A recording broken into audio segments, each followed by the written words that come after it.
Hola, ¿qué tal amigos? Desde la capital de los Estados Unidos les saluda Alejandro Negrón. Bienvenidos a La Agenda, el único programa informativo presentado en inglés-español. En la agenda de hoy estaremos hablando de un punto de vista tan conservador que existe en Latinoamérica sobre el aborto.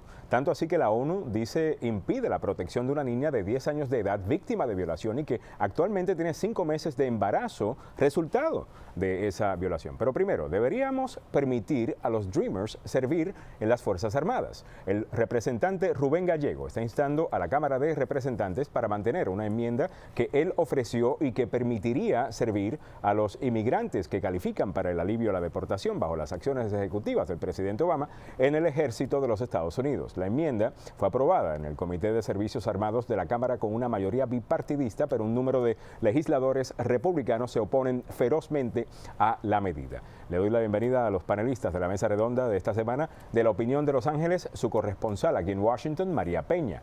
Alberto Avendaño es el editor de El Tiempo Latino, una publicación del Washington Post. Y Claudia Curiel es reportera con Telemundo Washington. Bienvenidos todos a la agenda. Un placer.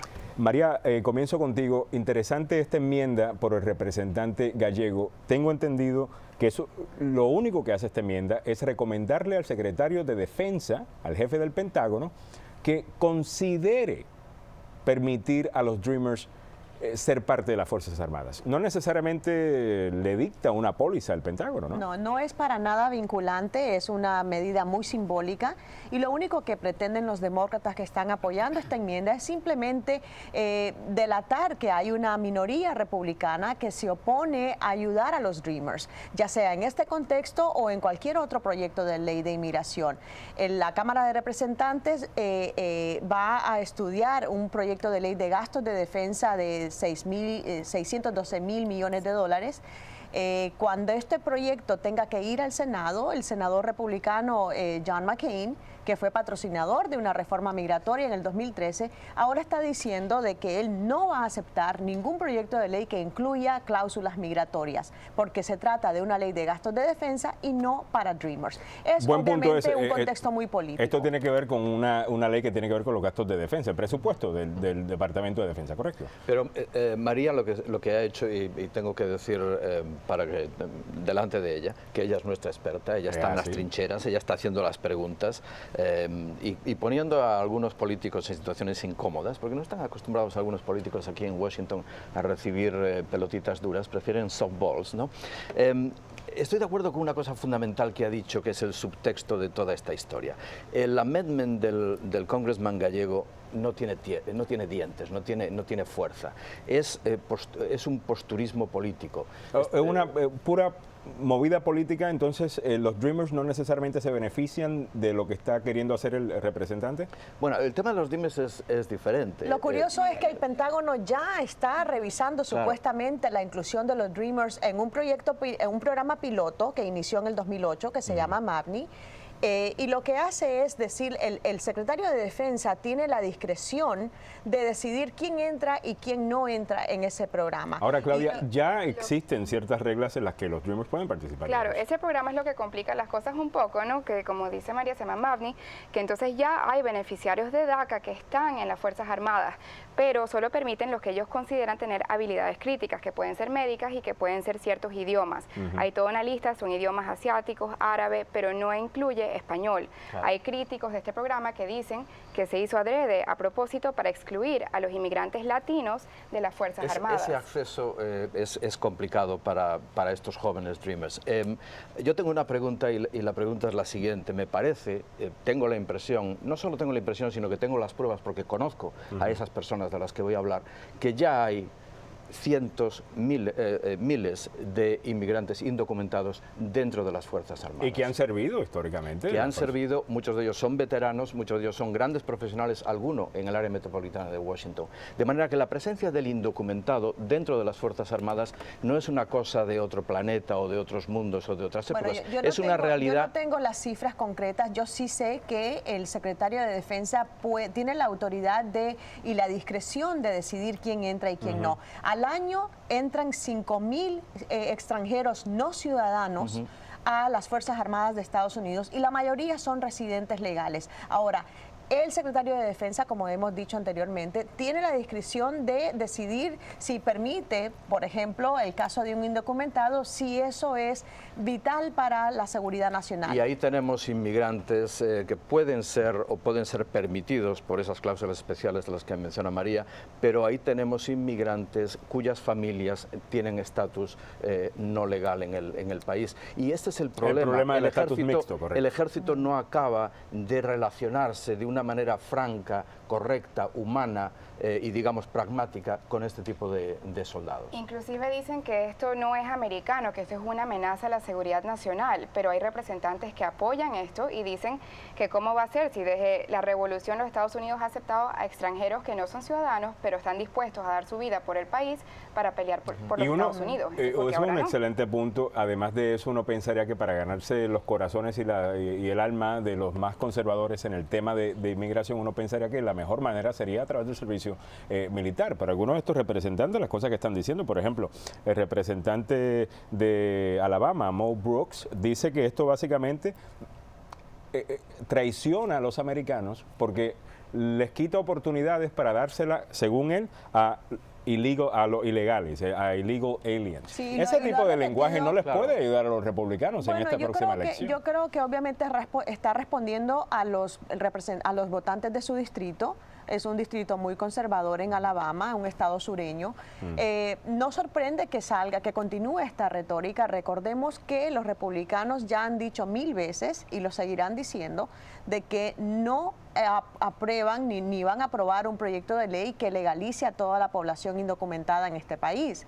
Entonces, mientras eso no se mueva ni un ápice en el Congreso, vamos a continuar oyendo este tipo de retórica. Y parece como que van a estar en contra de la historia. Y mientras tanto tenemos el tema de las Fuerzas Armadas de este país, que no hace más que declarar oficialmente que necesitan a esa población inmigrante para cumplir sus cuotas de reclutamiento. Bueno, muy bien, muchas gracias, panel, ha sido un placer. Le voy a dar una última palabra rapidito a Claudia, que tiene un punto. No, lo que iba a decir es que están diciendo que le quitan oportunidades a los americanos, pero estos Dreamers, ellos se consideran americanos, ellos se criaron aquí, ellos estudiaron aquí, vinieron desde chiquitos y están dispuestos a dar sus vidas por este país. El caso de César Vargas. Son más acá de acá de allá, ¿no? Él vino de Puebla, México, a los 5 años. Él soñó siempre con recibir una carta de ingreso a la Academia de West Point, y ahora que ya es abogado, porque se benefició del DACA, él dice que él quiere prestar servicio militar. Eso es un excelente ejemplo, definitivamente. Otra cosa es que el Pentágono se lo permita. Muchísimas gracias. Muchísimas gracias. Bueno, cuando regresemos vamos a discutir lo que muchos describen como leyes draconianas en América Latina con respecto al aborto.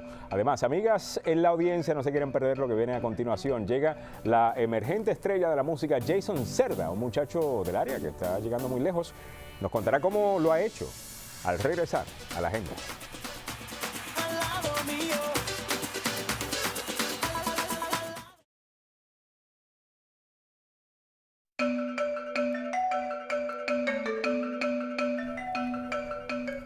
Bienvenidos una vez más a la agenda, soy Alejandro Negrón. Siguiente punto, las conservadoras leyes de aborto en América Latina. La ONU ha criticado a Paraguay por negarle a una niña de 10 años de edad, víctima de violación que resultó en su embarazo, la protección por parte del Estado. Y en El Salvador, 17 mujeres se encuentran actualmente cumpliendo penas de cárcel por tener un aborto. Permítame darle la bienvenida una vez más a nuestra mesa redonda. Está con nosotros de La Opinión de Los Ángeles, su corresponsal aquí en Washington, María Peña. Alberto Avendaño es el editor en jefe del Tiempo Latino, una publicación del Washington Post, y Claudia Curiel es reportera con Telemundo. Washington, welcome back. Bienvenidos de nuevo. Gracias. Me quedé en el lado de inglés. Esto es un caso pues horrible, ¿no? Una niña de 10 años es violada por su padrastro, termina embarazada, tiene 5 meses de embarazo. El país entero, Paraguay, está en este debate sobre si se le debe permitir un aborto a esta niña. La ONU y otras organizaciones mundiales han decidido criticar a Paraguay por no proteger a esta niña. ¿De qué manera no está protegiendo Paraguay a la niña según estas organizaciones? Mira, esta niña está enfrentando unas leyes muy fuertes en su país, ¿no?, que no permiten el aborto en caso de que el feto esté deforme, de que ella ha sido violada, aunque tenía 10 años de edad y fue su padrastro, pero es ilegal. Hay otras leyes parecidas en otros países que también no lo permiten, aunque la vida de la mujer esté en riesgo. En este caso, su vida no está en riesgo, en Paraguay no lo permiten. Esto llega a una crisis humanitaria, porque hay mujeres hasta que tienen miedo de ir a un hospital a buscar asistencia médica con una complicación de un embarazo por una pérdida, porque piensan que van a terminar encarceladas, y tienen la razón. Y esto es interesante, Alberto, porque es precisamente lo que sucedía en los Estados Unidos. Se escuchaban casos como este antes de Roe v. Wade, de la decisión de esta súper importante decisión de la Corte Suprema sobre el aborto. Ese derecho se está replegando ahora con los republicanos. Pero incluso en Estados Unidos hay un antes y un después. Incluso en el país de donde yo vengo, donde yo crecí, en España, hay un antes y un después. Y yo recuerdo ese submundo que provoca, esa subcultura que provoca el aborto ilegal, el aborto no controlado.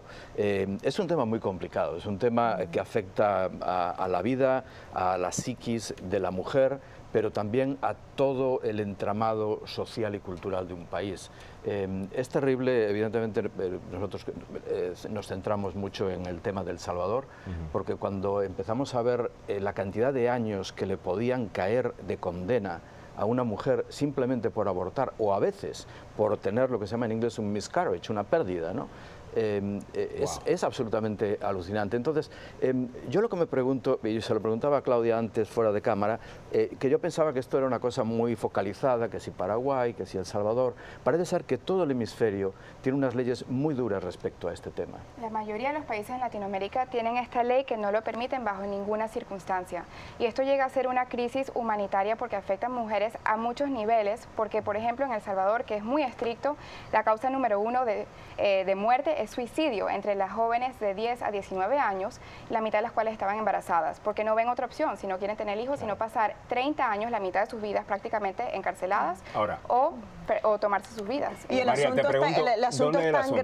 asunto es tan grave que incluso la Comisión Interamericana de Derechos Humanos ha tenido que intervenir en el caso de El Salvador. Llegan hasta este organismo pues numerosas peticiones de medidas cautelares, de medidas de protección por las víctimas de este tipo de situaciones, ¿no? Porque estamos viendo que al final es una violación de un derecho humano de la mujer, el poder decidir sobre su cuerpo. En Estados Unidos ahora, incluso con el dictamen histórico del Tribunal Supremo, estamos viendo que los republicanos están replegando ese derecho. Esta misma semana la Cámara de Representantes aprobó un proyecto de ley que prohíbe terminantemente el aborto después de las 20 semanas. O sea, que siguen los esfuerzos para replegar y para disminuir ese derecho fundamental de la mujer.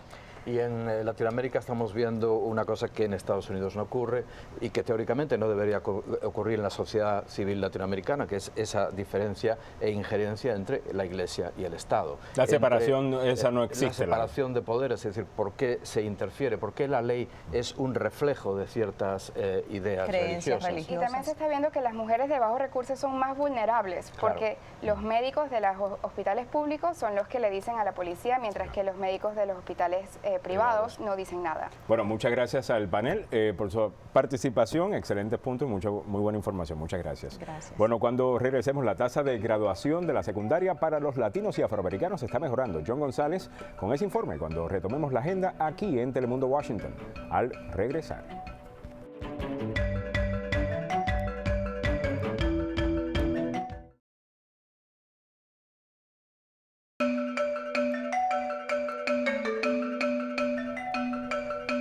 Bienvenidos una vez más a la agenda. Gracias por estar en sintonía. Si bien aún queda bastante trabajo por hacer en cuanto a las disparidades que existen, en cuanto al éxito académico de las minorías, especialmente los latinos y afroamericanos, hay buenas noticias en ese frente para reportar. De ABC 7 News, aquí está John González con la información. Alejandro, tienes toda la razón. Las tasas de graduación están más altas que nunca y algunos dicen que es gracias a los estudiantes latinos y afroamericanos. Hablamos con una maestra en el condado de Montgomery que dice que no está sorprendida. Las tasas nacionales de graduación alcanzaron números históricos de más de 81% en 2013, en parte debido a las tasas de aumento entre los estudiantes de minoría y de bajos ingresos. Yo creo porque los programas de ISA que tienen ahora en las escuelas, no habían eso cuando yo empecé escuela. De acuerdo con estadísticas recientes de educación, en los últimos 10 años, 1.8 millones de estudiantes adicionales se han graduado de las escuelas secundarias. Ahora hay esas clases que ayudan a los niños de otros idiomas y también llaman a los padres a cómo pueden ayudarlos. Entonces los programas están más en esta escuela de cuando yo empecé. La tasa de graduación de los estudiantes latinos, la población de más rápido crecimiento de todos los grupos, aumentó 4.2% entre 2011 y 2013.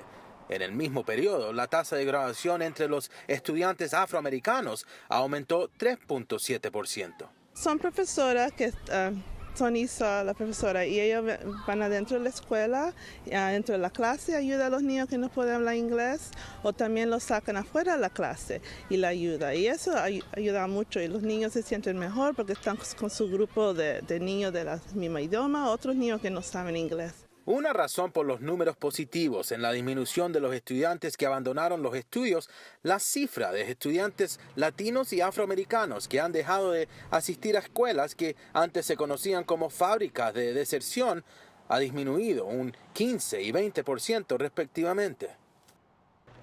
Ahora, Alejandro, la noticia no es toda buena. Las tasas han bajado en estados como Nueva York, Illinois y Arizona. Aquí en casa, en Maryland y Virginia, las tasas están altas. Un promedio de 85%, 65% en Washington. Alejandro. Muchas gracias, John González. Cuando regresemos, él puede cantar, puede bailar y puede reportar, obviamente, John González, pero le estoy hablando de Jason Cerda, que estará con nosotros, amigas en la audiencia, no se lo quieren perder, ni a continuación, ni en la Fiesta de las Madres de Telemundo, en la Plaza de los Veteranos en Silver Spring, este próximo domingo. Jason Cerda viene a continuación aquí a la agenda.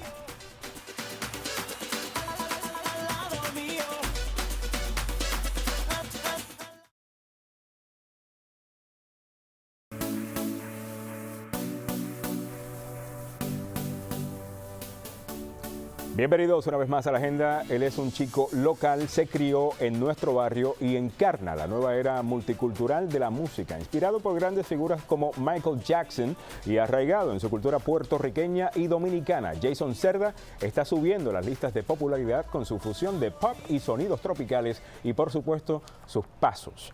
Jason Cerda, bienvenido a la agenda, un placer tenerte aquí. Muchas gracias. Y felicidades porque estamos muy orgullosos de ti, te conocemos desde hace mucho tiempo. Sí. Me recuerdo, y estoy seguro que en algún momento te presenté en alguna tarima como bailarín y ahora estás haciendo cosas grandísimas. Gracias, sí, he trabajado, he luchado mucho, ya llevo 9 años luchando para estar en esta posición y gracias a Dios, con la ayuda de Dios y mi mamá y mi familia hemos llegado.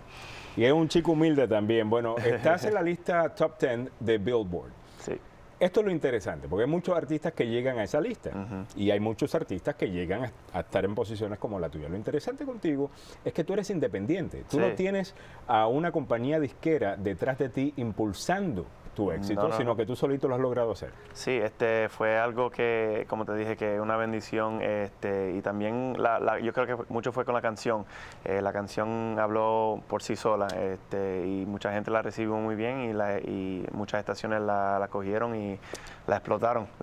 Así eso fue. Y es difícil estar en el Billboard Chart con muchos artistas. En un punto estaba entre Prince Royce y Yandel.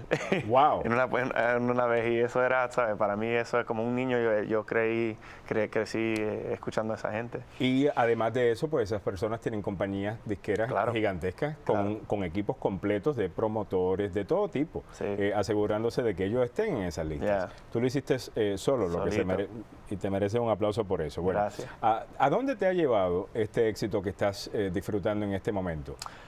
Me ha abierto muchas oportunidades. He ido a los Latin Grammys, a premios a lo nuestro. He ido a Miami a presentarme en Un Nuevo Día con Telemundo. Muchas oportunidades y también para viajar y cantar en sitios que nunca he cantado también. ¿Cómo qué lugar es el lugar más lejos donde has estado? Japón. En Japón. Fui a Japón. ¿Cómo te fue en Japón?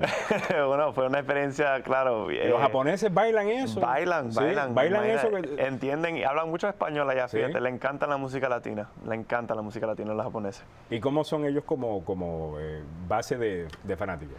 Bueno, son bien, lo que me dijeron es, una vez que tengas un fan japonés, es un fan tuyo por toda la vida. Aunque tú tengas una canción cada 10 años, van a estar en tu concierto, aunque vengas una vez, ¿sabes? Una vez cada 10 años. Bueno, esperemos que tú no estés aquí solamente cada 10 años. No.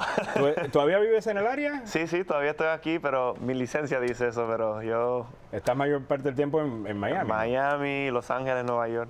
Qué bien por Sí. ti. Bueno, vas a estar aquí el domingo para la Fiesta de las Madres de Telemundo en Downtown Silver Spring. Esto lo vamos a estar haciendo en el Veterans Plaza, un evento gigantesco. Todos los años se da. Estarás ahí. ¿Qué puede esperar el público de tu presentación? Un show con mucha energía, voy a tener una banda, los bailarines míos y voy a estrenar mi canción nueva, Color Favorito, por la primera vez aquí. ¿La primera vez? En DC. Ok, muy bien. Esta es la nueva canción que ya debe estar sonando en la radio también. Sí. Ok, vamos a tener una banda, bailarinas también y bailarines. Los dos. Los dos, de todo. Además De va a estar todo. allá Juan Soler, que es un actor Sí, de claro. telenovela, Cindia Olivarría, también estará en Fiesta de las Madres. Esto será este próximo domingo en el Veterans Plaza en Downtown Silver Spring. ¿Dónde podemos encontrar tu música?